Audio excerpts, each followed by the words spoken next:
Okay, hi friends. We're here at the beginning of the Blessed One's webinar commentaries number 10, page 39 in Esoteric Psychology, Volume 2. And we have now gone through the 7 stanzas related to the Blessed Ones. We have seen the Blessed Ones coming forth into the 5 worlds of human and superhuman evolution, and especially anchoring themselves in the 3 lower worlds. We've seen that the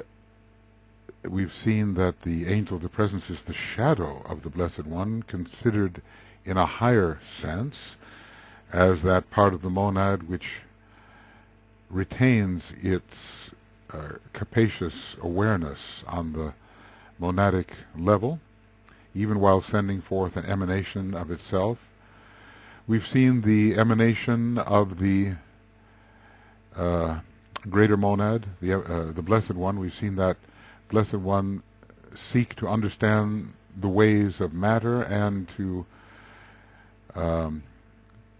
reach the point of dissatisfaction like the prodigal son, and to consult within himself about the possibility of return to the Father's house. We realize that part of that return involves passing through the extension of the monad, which we call the egoic lotus, or that whole structure of monadic awareness on the higher mental plane, and from thence through triadal realms and finally back to home. We've seen all the different ways of ray coming forth and ray return, and we've seen how the homecoming can be arranged according to the inner qualities of the particular unit in question. We've been given very solid advice as to how this can occur. At the end of almost every one of the stanzas, there is given some concrete advice, and we're told, for the 7th ray type of monad, there's quite explicit advice. You have to listen to the rhythm, note the pulsation in the heart of that which is divine, retire into the silence to tune yourself into the whole, and so forth. And for the 6th ray monadic type, advice has been given. Finding the narrow middle way and adherence to the chosen way and ignoring of the pairs of opposites will bring success. And thus it is one way or another for all the different types. They are told exactly what to do to return and to the monadic state and to complete their pilgrimage. The emanation of the monad must realize that it is indeed the monad. The emanation of the monad has a very low type of consciousness at first, because it is immersed in the lower worlds, but gradually consciousness grows and the faculties grow, and it becomes a real reorientation becomes possible, and a conscious return first to soul identification, which is really, extended monadic identification. I see all things as one thing in this regard. And finally, return to the monadic sphere step by step through its 3 personality expressions, atmic, buddhic, and manasic. And finally, at the 6th degree, a complete rounding out of the great pilgrimage and the cycle which took the monad in extension into the 5 lower worlds and saw to its return after completing its redemptive mission with respect to the lower forms of life. Well, It's literally the lower forms of life, because there are no lower lives. It's only by their form that we know whether they are higher or lower. The monad is one, and it is one in all things. And the monadic consciousness in extension may seem to be asleep in some of the lower kingdoms and even in humanity, but it gradually awakens to itself as it passes through the various kingdoms. All the kingdoms are, in a way, all the subsidiary kingdoms to the kingdom of planetary lives are opportunities for the monad to redeem and also regain its full awareness of itself as the one. Sometimes DK does indeed refer to the monad, the one, as he calls it. So we're going to go on a little bit into some practical matters. It might be of value if we here summarized in more simple and less occult terms the significance of the above esoteric stanzas, to express their true meaning in a few succinct and terse phrases. I'm sure we'll all welcome that. In my book on the seven rays, I used some of these indications pretty much to determine what it was like for the soul to go forth and gradually build up its consciousness in the lower worlds, to build up its consciousness within the lower kingdoms. But of course the one who is rising through the mineral, vegetable and animal kingdom is none other than the monad. So the monad in great attenuation is rising through the kingdoms. And then when we reach the human kingdom, we can use these particular succinct and terse phrases to discover what it's like for the benighted human being at first, and what it's like later for the human being who is truly returning. The stanzas are of no use unless they convey to the ray types among the students of this treatise some useful meaning, whereby they can live more truly. And what can we mean by that? It's a question of conformity, more in conformity with the sponsoring archetype. Sponsoring is a bestowal of energy and support and sustainment from above, from some source that is higher than the one to be sponsored. So in the initiation ceremony we have our sponsors, those who support, believe in us and help, and who have vouched for us and validated our progress and spoken of our progress to the superiors who are in charge of the initiation altogether. It's all done with great care. But the archetype is the very thing that has been sustaining all of the process. It is the purpose. Archetype and purpose are, in my mind, pretty well indistinguishable. Purpose is a pattern which must be realized. It's a pattern of rightly sustained, rightly related energies, which further sustain the progress of the being who represents them in the lower worlds, and who must, receiving their pattern, impress that pattern within the lower worlds for redemptive purposes. So these may look like easy ray ideas, but they will encapsulate something for us which maybe had escaped us in the deeper and more occult presentation of the stanzas. Obviously they're not going to say as much to the intuition as the stanzas do, but they will be useful as mental pegs for understanding how the Blessed Ones descend and reascend. The individualized spirit expresses itself through the various ray types in the following manner. Through the various ray types, it's always the creative hierarchy expresses through the ray, as we have learned. So the emanation of the monad, the Blessed One, becomes individualized.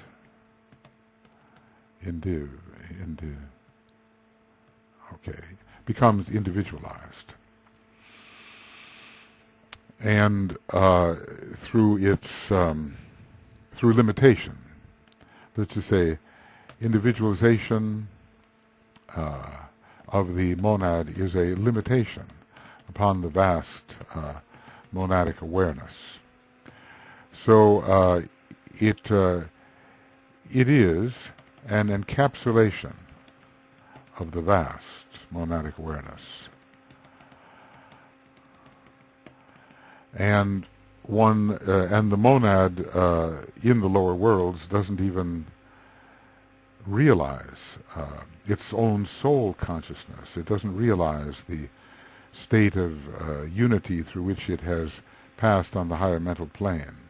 It loses all the higher planar awareness and has to regain that planar awareness step by step. And gradually, in a way, it is the returning monad which is responsible for breaking so many of the vehicles upon the way. I mean, not without the higher impact as well, but the returning monad, RTM, rotary motion, returning RMD, reminded. Everything's getting used up here. The returning monad wants to, what can we call it, break out of confinement, especially when it realizes what it really is. There's always that inner urge to break out, but one doesn't know why. And then when one begins to realize that one is the great life itself, then any confinement and withholding from the prerogatives of that greater life are spiritually rejected, and the forms have to be shattered. The returning monad, RTNG. I want to get one of those. RTGMD. That'll do it. We'll see if I ever use these again. That's the thing. You want to use the ones that really work and are frequently to be used. RTG, returning monad.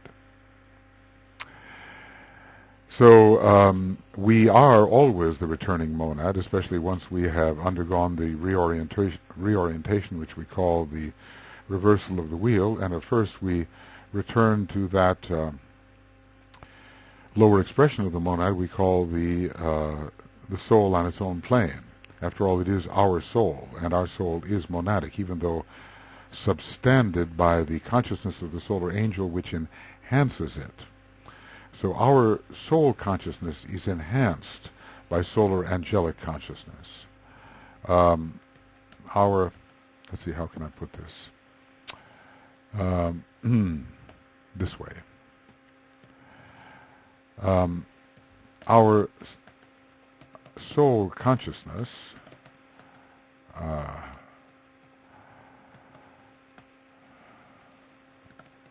is enhanced by the interfusion of solar angelic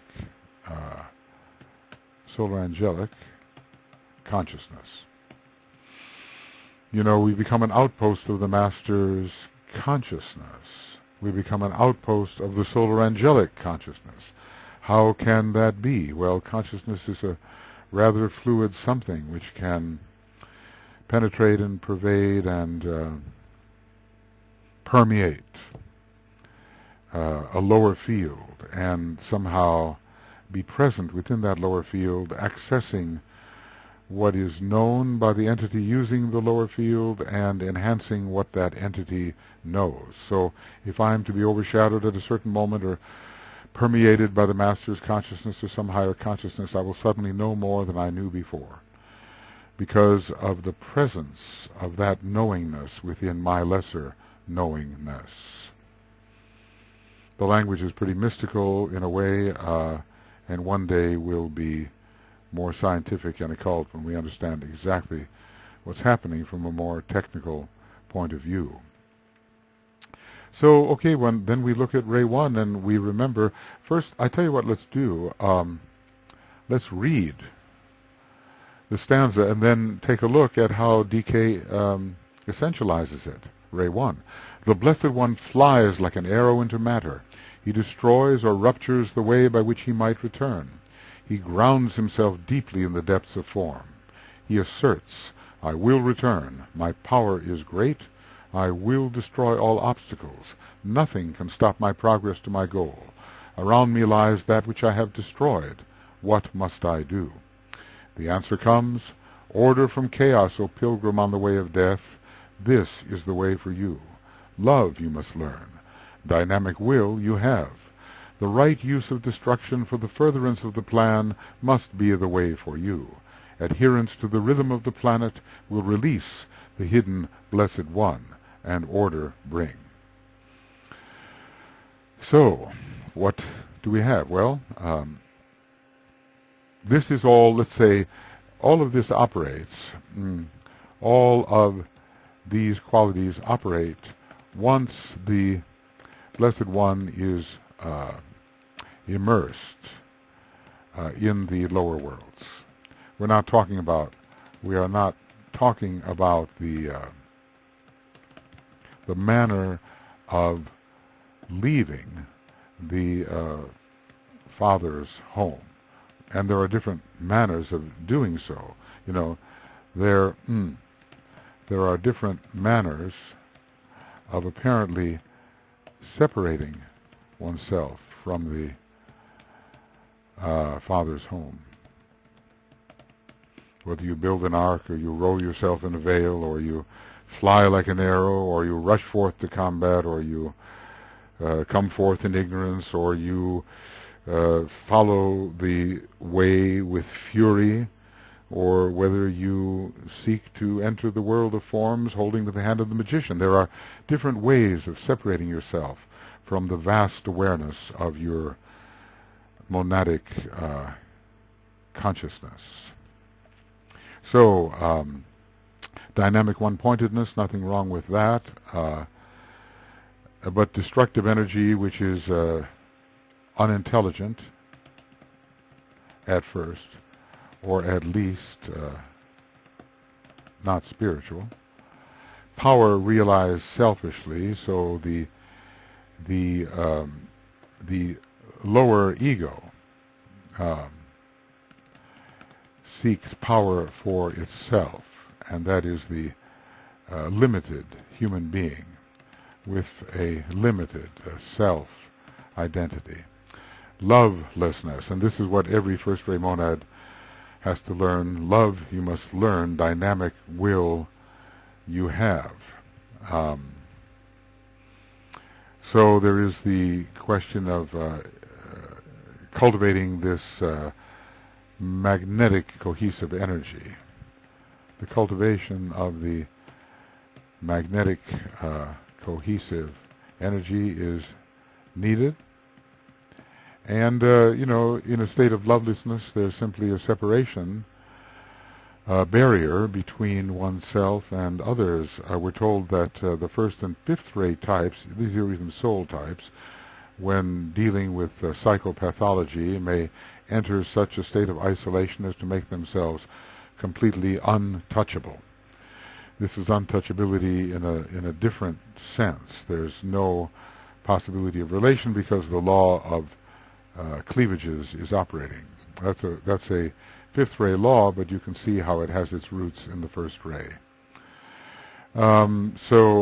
Isolation, but certainly not in unity.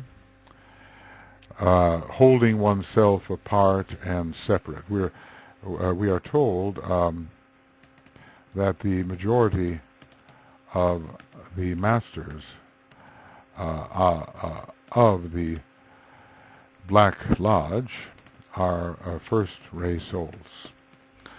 So they're holding themselves apart, and they consider themselves to be different from everything else, different and distinct, and they will not blend into and realize their larger identity. A longing for power and authority exercised in a personal way,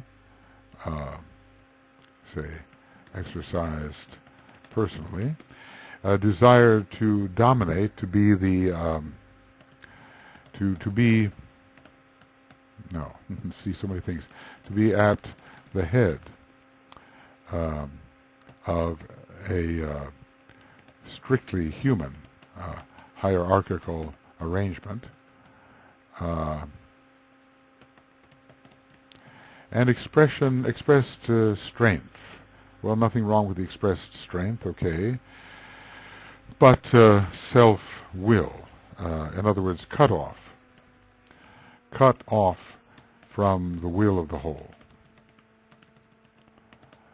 So really, these kinds of terse and specific statements have applicability even in the soul sense. The return to soul consciousness must come first, and then the return to monadic consciousness. And this leads to, eventually, the dynamic use of energy, and earlier it said the energy of destruction for the furtherance of the plan. So moving things powerfully into a position. So dynamic, dynamos, it means to move, to move with great power. The use of destructive forces in order to prepare the way for the builders, and we can work here under Vulcan or Pluto, either one.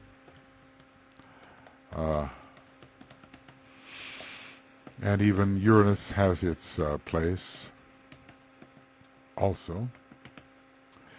So in order, this is one of the qualities of Shambhala, one of the energies. We have destruction as the second, purification as the first, and then organization. But clear away the debris so that something really can be built. I mean, you can't put, it's the old thing about putting new wine in old bottles. It just doesn't work, because the old bottle and the energy within it, and even the biological remnants within it, taint the new wine. So sometimes you just have to clear away, you have to level things in order to build anew. So let's see, leveling in order to build anew. The will to power in order to cooperate. So bring in the possibility of exerting the right. So not to be delayed, not to be thwarted, not to be contained, but be able to express fully, because one has power, that which is correct, and that is to cooperate with the higher sources, and also with those fellow human beings who are in touch with the higher plan and purpose. So it's not just power for oneself, it's power to promote unity and cooperation within the whole. Power realized as a major weapon of love, because on this return path one regains the love on the reoriented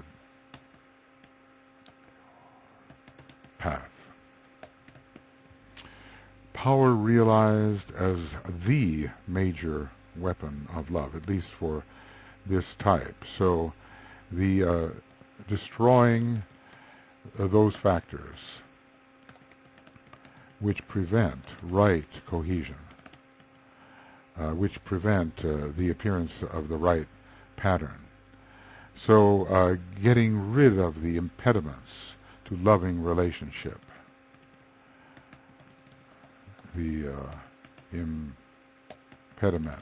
of loving relationship.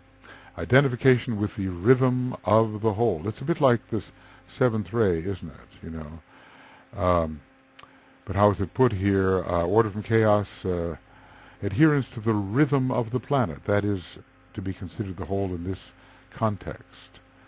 So the plan can be executed according to the rhythm of the whole and not according to one's own personal rhythms and personal needs. So a wide consciousness, aware of the different rhythms of energies, which all contribute to the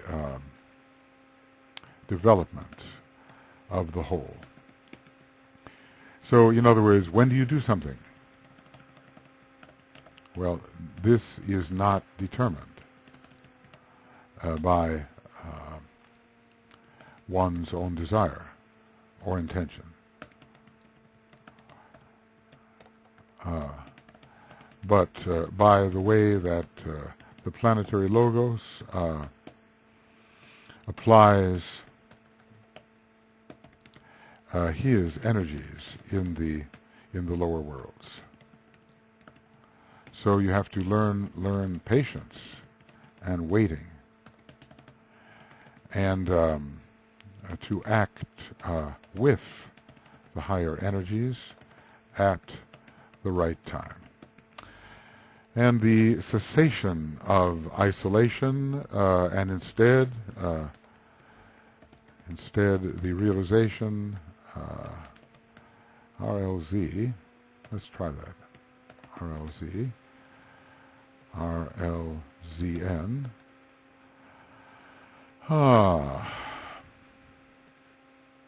okay, realization of isolated unity.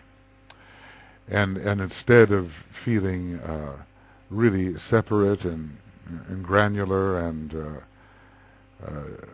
completely distinct at all times, one realizes that one is the very life of others. So, one is the very life and identity of others. And so the oneness has been isolated instead of the individualized monad. The individualism has been overcome. So, what are the qualities here?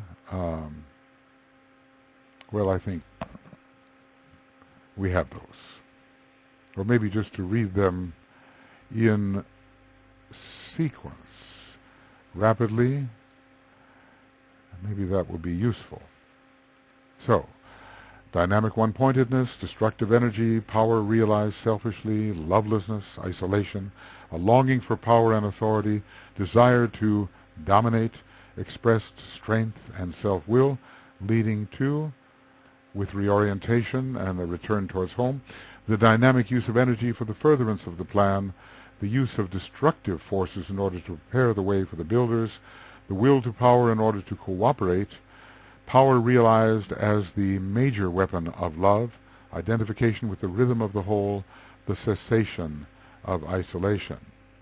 Now, you can see pretty well that we are not talking here, when discussing these qualities, we are not talking about any ultimate homecoming. We are remaining in the field of soul expression, and are not speaking about the expression of the Blessed One in the higher fields. I suppose there are some things we could look at here, but really all of this can be expressed in the three lower worlds, and not only on the triadal levels, though those monads or blessed ones who had returned to the triadal levels would express all of this in greater measure, with greater power, greater understanding, and so forth. But we are not taking that moment of looking at that moment of joyous reabsorption. We are stopping short of that. All right, now we have the second ray, and let's see what he says about that. Let's call it the second ray monad, but as you can see, it is possible simply to consider this also the expression of the personality, and the expression simply of the human soul at an early stage of its work in the lower three worlds. Now, of course, the interesting thing is, if you think about this, we have to remember, and this is very important, and it shows, the following shows that the monad does indeed color the expression of the human soul in the lower three worlds. And why is this? Because you cannot have a second ray soul or a first ray soul until the man truly is a disciple. The change to those rays occurs after the time of reorientation. The change to the third ray earlier, once there is intelligence. So what is it that is causing these first and second ray qualities in the world when we're not really dealing with a first ray soul or a second ray soul in earlier stages of human expression? Of course, the first and second ray can come in via various planetary and astrological factors, no question about it, but it's not so much the misuse of first and second ray soul energy as it is the presence of the monadic type within whatever type of soul is expressing that gives us some of these selfish things. Because, by the time we've changed to a second ray soul, we are already on the path of return. And the same is true for a first ray soul. So, in fact, we have to understand that interesting connection, that this second ray power and this first ray power are not coming from the soul per se, which is a sub-ray of the monad. They're actually coming from the monad as the Blessed One, as the prodigal son, however attenuated that expression may be. So here is the power to build for selfish ends. This is building what the lower ego desires. And the second ray, as ever the builder, has the patience to draw things together into a certain form, but what motivates this? It's not any vision of the whole or conformity to the plan. Capacity, this is one that always attracted my attention. The capacity to sense the whole and yet remain apart, so obviously selfishness is not overcome.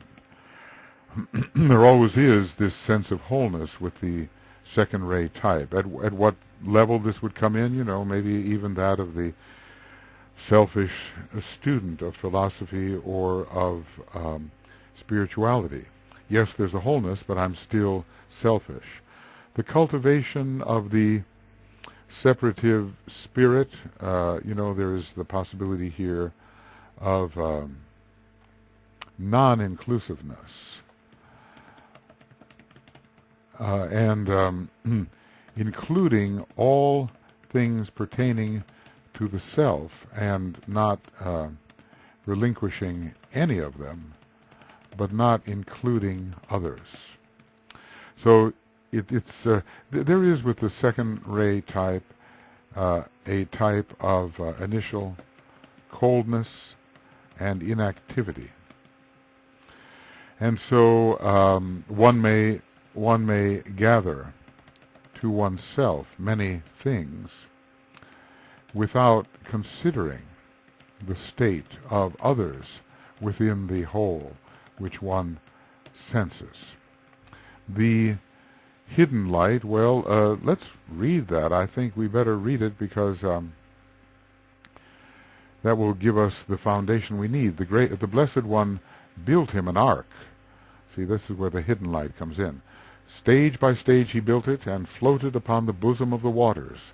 Deeply he hid himself, and his light was no more seen, only his floating ark. So form encumbered, we might say. His voice was heard. I have built and strongly built, but am a prisoner within my building. My light is hidden, only my word goes forth. Around me lie the waters. Can I return from whence I came? Is the word strong enough to open wide the door? What shall I do? The answer came. Not the answer comes, it's so immediate with the first ray, but it came. Build now an ark translucent, which can reveal the light, O builder of the ark, and by that light you shall reveal the lighted way. The power to build anew, the right use of the word, and the using of the light, these will release the Blessed One, deep hidden in the ark. The monadic release, that's such an important idea. I wonder, do we have anything? Yeah, MDRL. Let's call it that. Okay? MDRL. Okay. MDRL. This will be, for us, monadic release. Ultimately, we are all heading in that direction. And that is what the second part of these stanzas is all about. So the hidden light. The Blessed One is not seen. He is encumbered by all he has attracted. So the Blessed One is hidden by all that he has attracted around his spiritual nucleus. So with some of these, the second-ray types, where, after all, is the spirit? One can only see protective form after protective form. The realization of selfish desire, because the second ray brings success. Jupiter brings fulfillment. And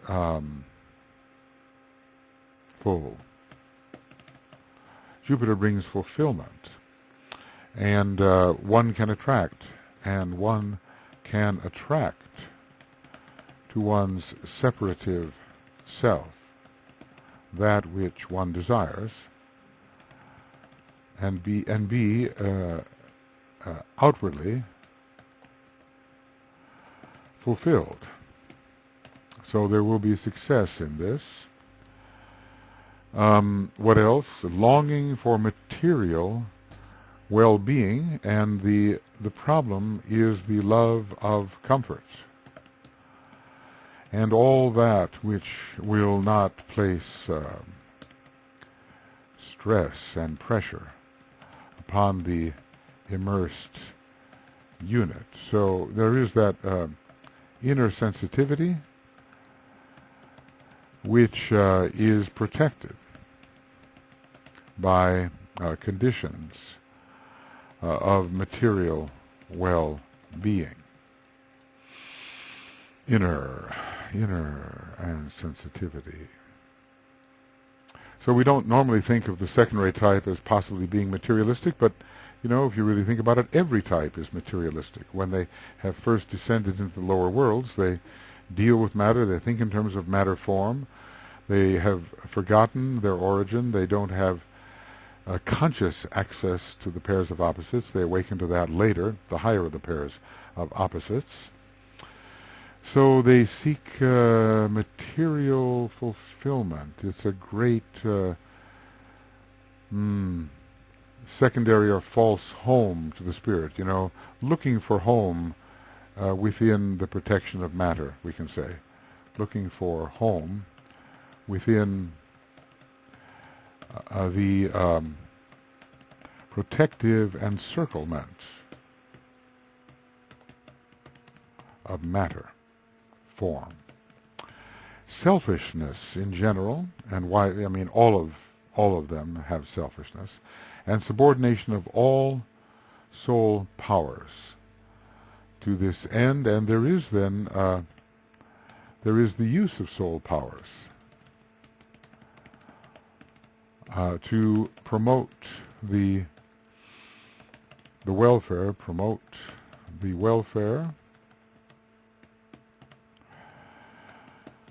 of that which has been gathered for comfort and protection. Because there is a buffering at work here. This is maybe the most sensitive of all the types, and there is a basic fear of exposure. Fear of exposure, and selfishness assuages this fear. So, leading to building wisely in relation to the plan. And what do they call this? The power to build anew in relation to the plan and not according to self-protective, personal, PRSL, personal desire. What else? Inclusiveness, and not just separating oneself in something big and protective, like a big house or clothing or whatever kind of outer buffer.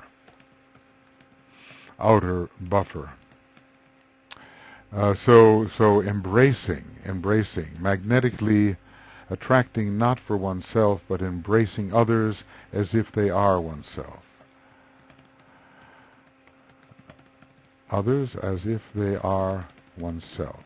So here another form of Jupiter, which is not about self-satisfaction.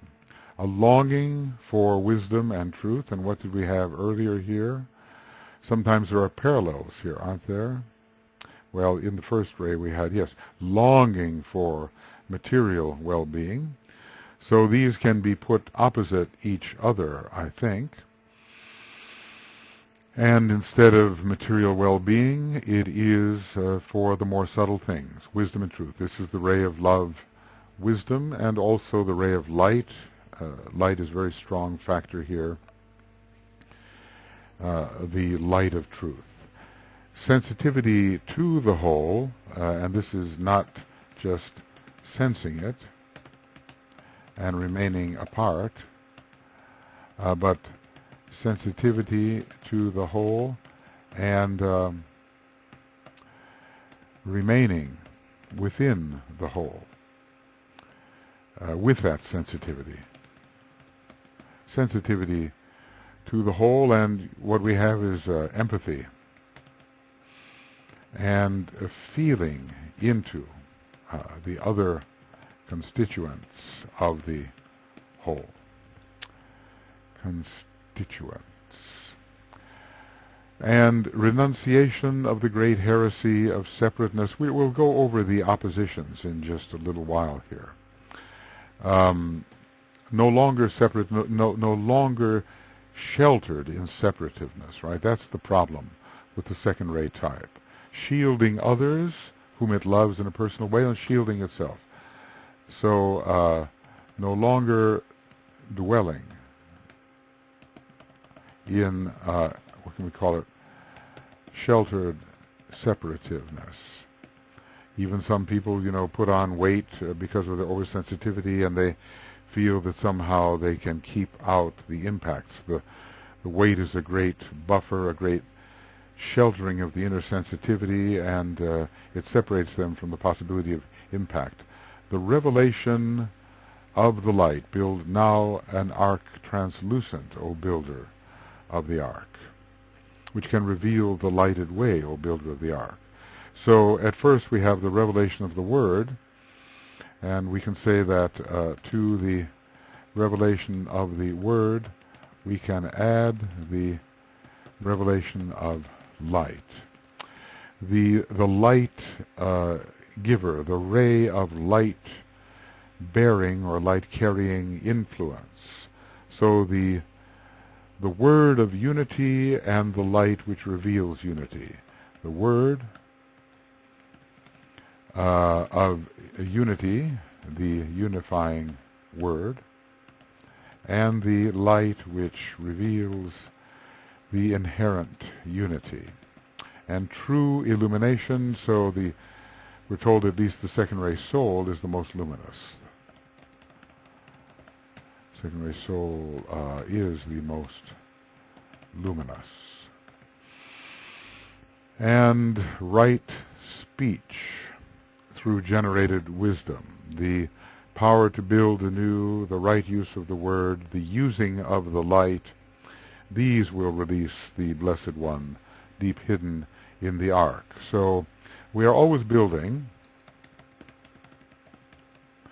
when we speak. And we must speak wisely. Long experience will teach us how. Over time we will generate wisdom. So, you could say any old thing, but there's such a caution in the throat center. Let's just say this happens when heart and throat. This occurs when heart and throat are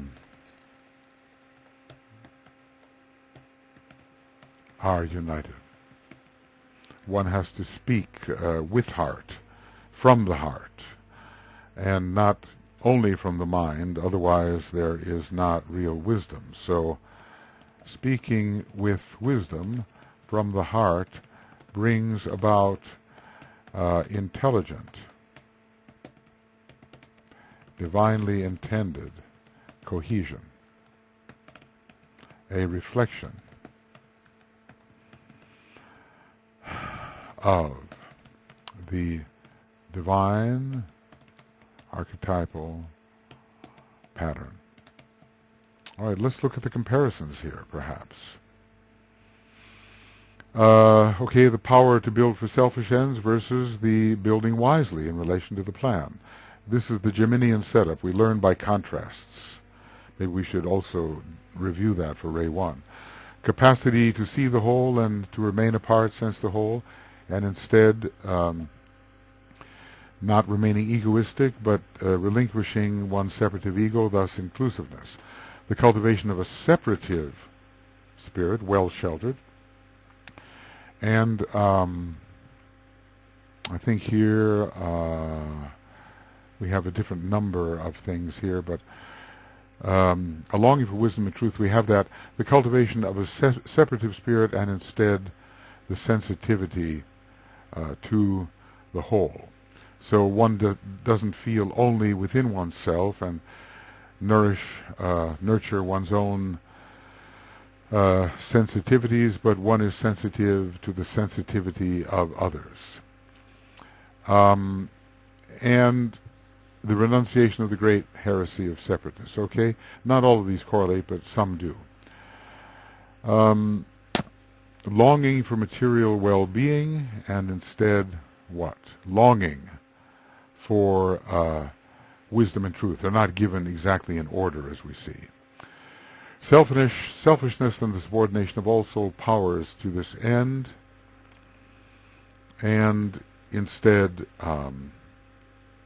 right speech through generated wisdom, There is no exact parallel, but it's certainly unselfish. It's certainly unselfish.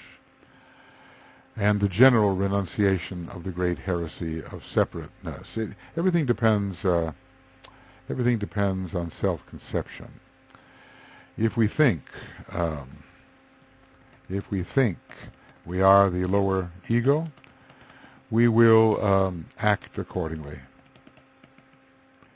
and all will be made to serve our sense of the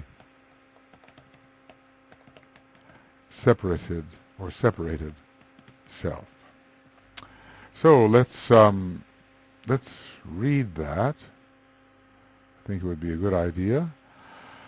The Blessed One built him an ark.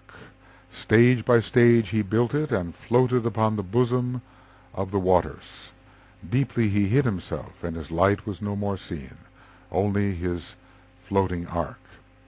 His voice was heard. I have built and strongly built, but am a prisoner within my building. My light is hidden. Only my word goes forth. Around me lie the waters.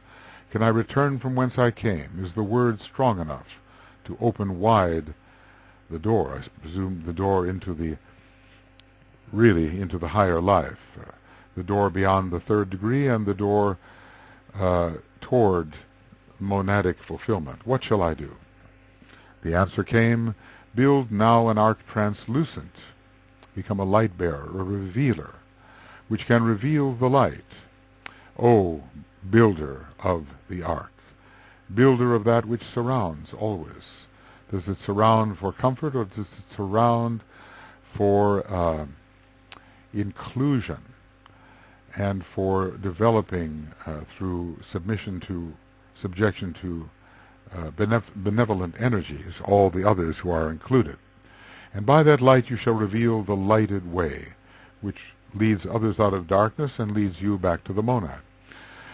The power to build anew, unselfishly, the right use of the word of the soul, right, not just the selfish word, and the using of the light to bring revelation to others and to throw light upon their path and one's own, these will release the Blessed One, encapsulated in all that he has gathered around himself magnetically, deep hidden in the ark. Okay.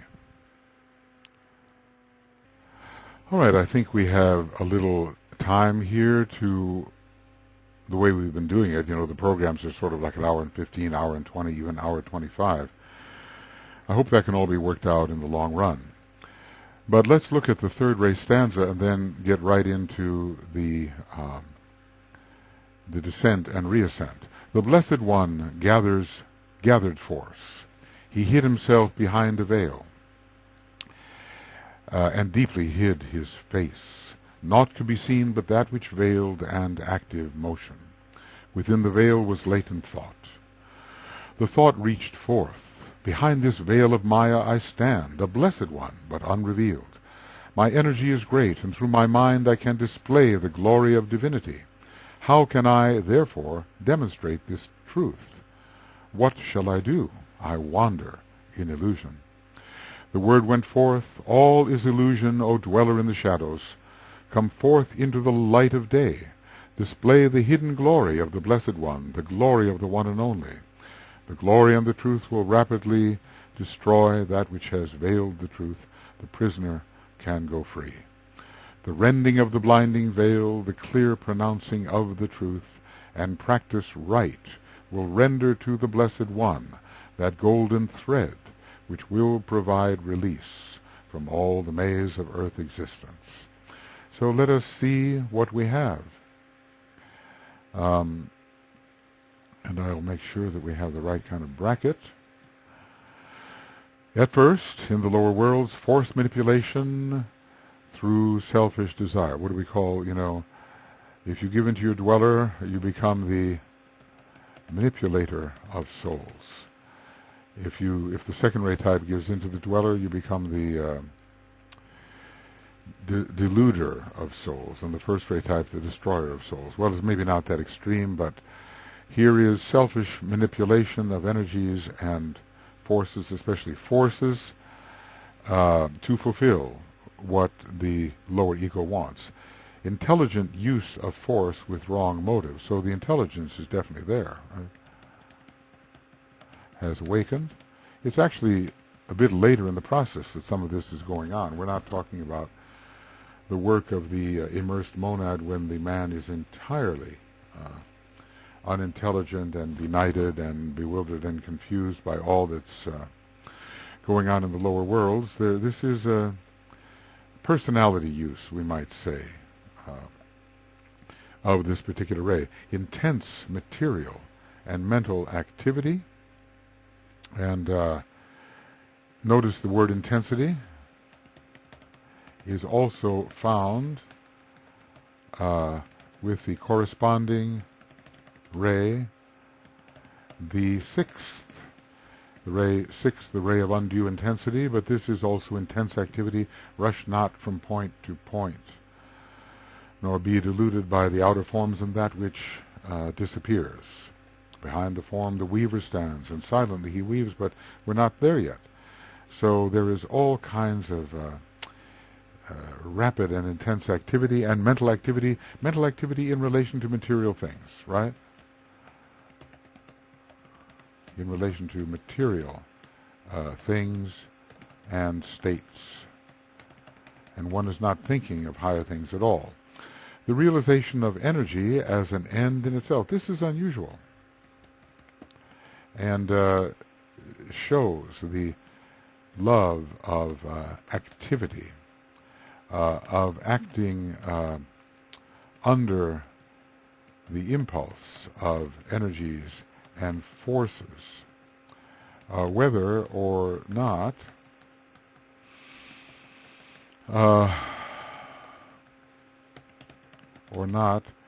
anything of value is actually built or constructed. Longing for glory, beauty, and for material objectives. Okay, we'll look at that. Yeah, it's so interesting how this word glory works in connection with the sixth ray and with the third ray. These two rays have so much to do with each other. And of course the rays of attribute, the four rays of attribute, are all the servants of the third ray. So in a way they are they're correlated with the number 4 and hence with beauty, and here is the manipulator in order to create beauty and grandeur. Those on the third ray love that.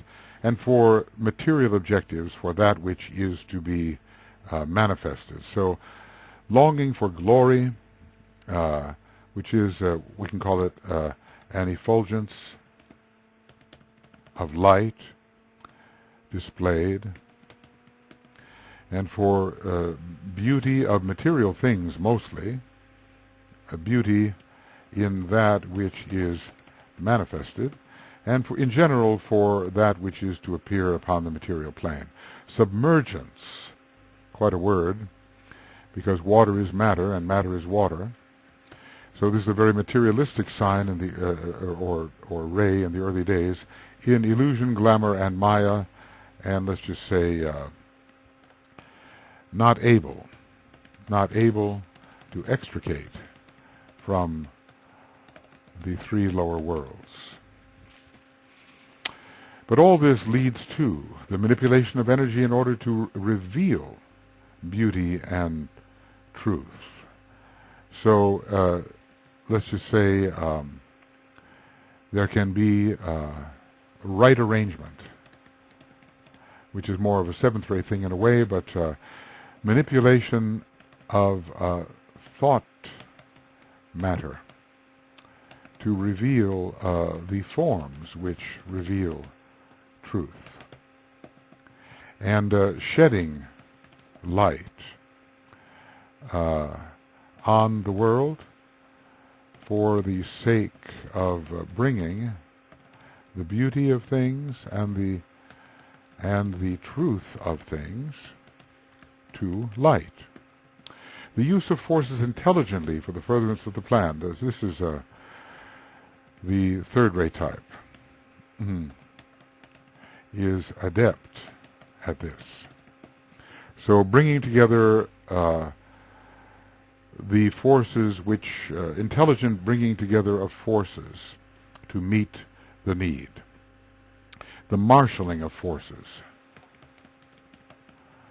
to meet the need.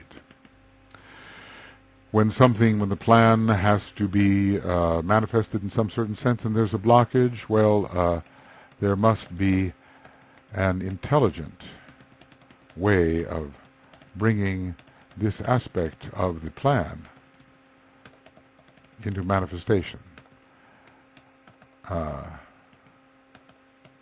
In other words, how can we do this? How can we do this? And we will figure it out. And of course the fifth ray is good at that too. And also, I mean, all the rays can do this to an extent. But real intelligence is applied in paving the way for the plan. Ordered rhythmic activity. Well, let's just say the third ray type has learned something.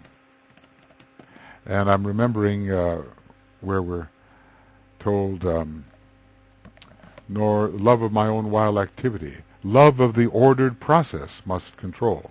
So in the integration formula for the third ray, we can say that a love of the ordered process must control.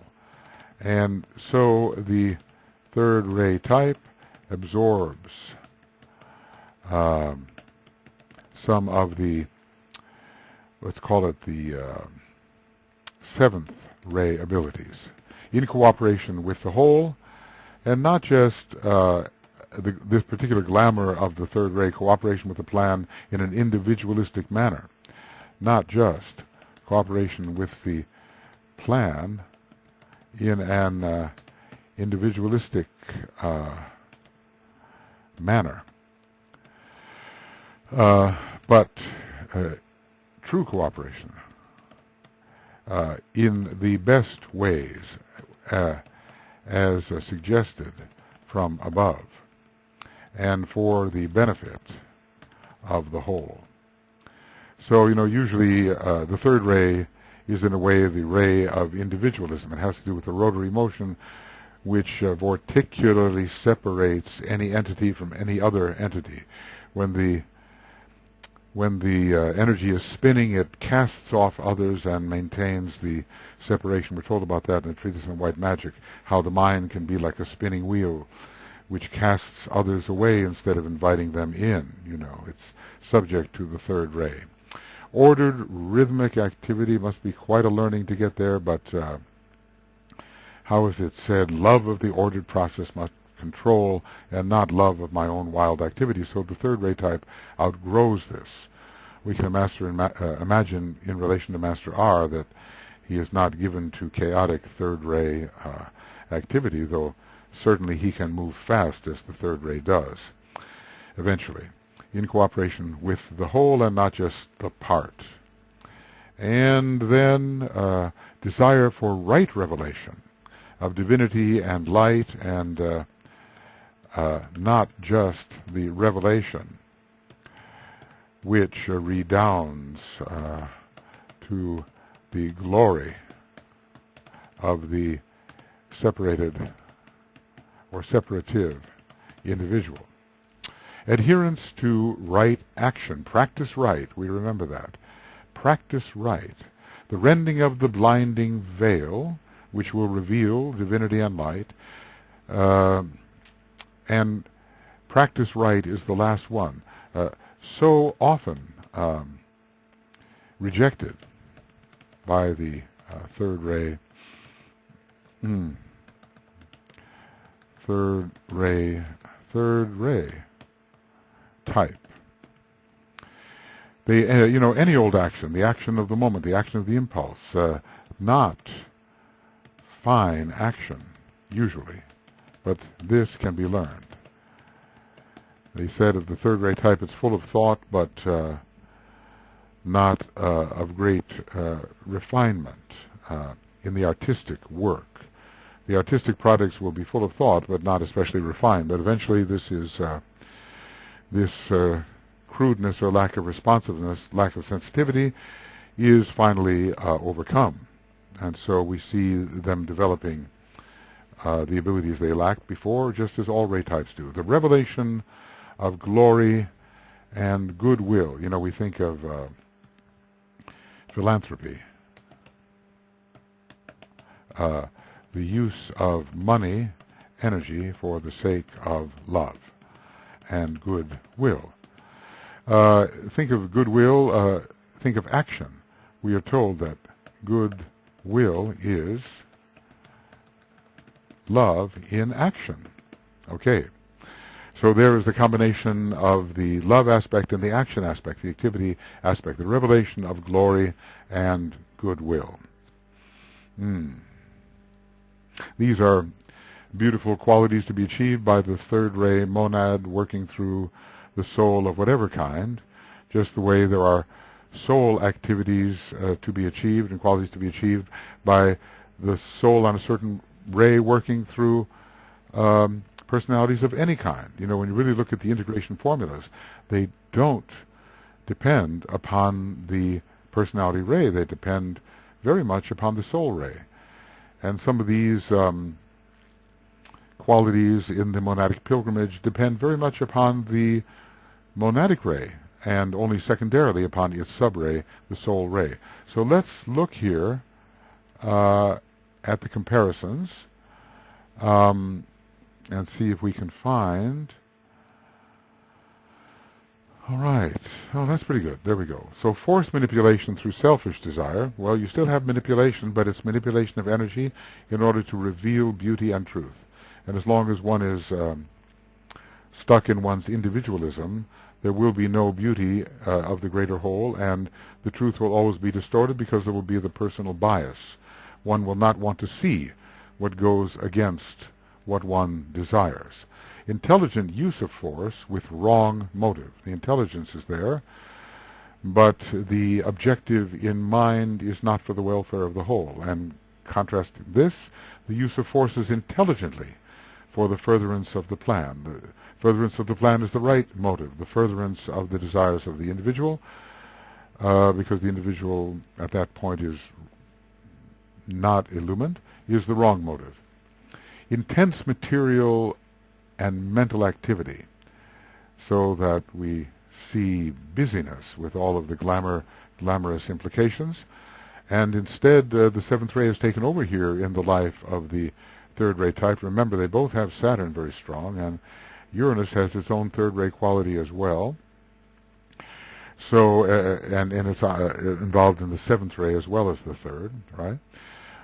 So instead of intense material and mental activity, you have ordered rhythmic activity in cooperation with the whole, and not just for the fulfillment, the frenzied activity trying to fulfill the part. The sixth ray type is called the frenzied follower. And you can well imagine the third ray type as rushing in a frenzy from point to point, trying to serve desire and get it done as fast as possible with no sense of the caution involved in rhythmic order. The realization of energy as an end in itself. But you know, what about the objective? You know, what about the end rather than the means? It's getting involved all in the means and forgetting what the end should be. Instead, a desire for right revelation of divinity and light, which the right use of energy will accomplish. Then longing for, well, I'm not sure if these work in exact parallel here. Longing for glory, beauty, and for material objectives, and instead, again, I would say, the desire for right revelation of divinity and light, which are not material objectives. There's nothing here that the adherence to right action is a little different from intense material and mental activity. And finally, the submergence in illusion and glamour and maya. Well, that is the third ray state. You know, the victim of all that comes from the elemental life and from the lower energies, and rather the intelligent, ordered, rhythmic, cooperative revelation of glory and goodwill. What will be revealed? Glory and goodwill, and that is impossible when one is immersed in illusion, glamour, and Maya. And we can parallel this one, glory and goodwill, with the longing for beauty and for material objectives. But rather, when the veil is rent, the rending of the blinding veil will result in the revelation of glory and goodwill, adherence to right action, and there is the clear pronouncing of the truth as well. So the clear pronouncing of the truth as a method will be connected with the manipulation of energy in order to reveal beauty and truth. The third ray type cares immensely for truth when highly developed, but not at first. Okay, I think we have what we need here, and of course we're over a bit. Why don't I just read the stanza one more time? I think it would be good. The Blessed One gathered force. He hid himself behind a veil. He rolled himself within that veil and deeply hid his face. Naught could be seen but that which veiled and active motion. Within the veil was latent thought. The thought reached forth. Behind this veil of Maya I stand, a blessed one, but unrevealed. My energy is great, and through my mind I can display the glory of divinity. How shall I therefore demonstrate this truth? What shall I do? I wander in illusion. So obviously at this point, the Blessed One is awakening to his potentials and what he longs to do, a longing for beauty and truth, but of a higher kind. The word went forth, the word from his inner life. All is illusion, O dweller in the shadows, within the 5 lower planes, the shadows, even the entire cosmic physical plane. Come forth into the light of day. Display the hidden glory of the Blessed One, the glory of the one and only. Display this through the veils. Attenuate the veils, rend the veils, render them capable of demonstrating the glory and the truth. The glory and the truth will rapidly destroy that which has veiled the truth. The prisoner can go free. Again, the release, right? The rending of the blinding veil so that glory and divinity may shine. The clear pronouncing of the truth so that the higher and lower may approximate. The right and practice right will render to the Blessed One that golden thread which will provide release from all the maze of earth existence. So we have achieved the knowledge of how to use the Antakarana. So this will be then the end of the Blessed One webinar commentaries number 10, page 41, I guess. Looks like it. Page 41, and that is Esoteric Psychology, Volume 2. And the beginning, it's the Burning Ground. That's the beginning, all right, of Blessed One webinar commentaries. Blessed One webinar commentaries number 11, page 41, and we'll get now into the rays of attribute. It may take more than one program to do that in EP2. Okay. So we'll move on, and we'll deal with these. How does DK describe it?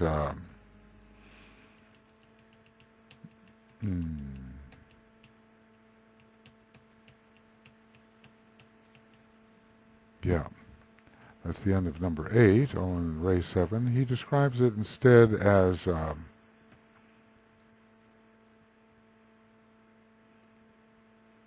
few succinct and terse phrases. I think that would be worth outlining. This is what he has, and he's emphasizing, highlighting the most important aspects You don't get the occult depth in it, you know. There, the language of the old commentary is so necessary. But you do get the necessary extractions of the main ideas, and that's important to us, certainly in the beginning, and later we can attempt to fathom the depths of the paragraphs themselves. So, okay, we will see you shortly.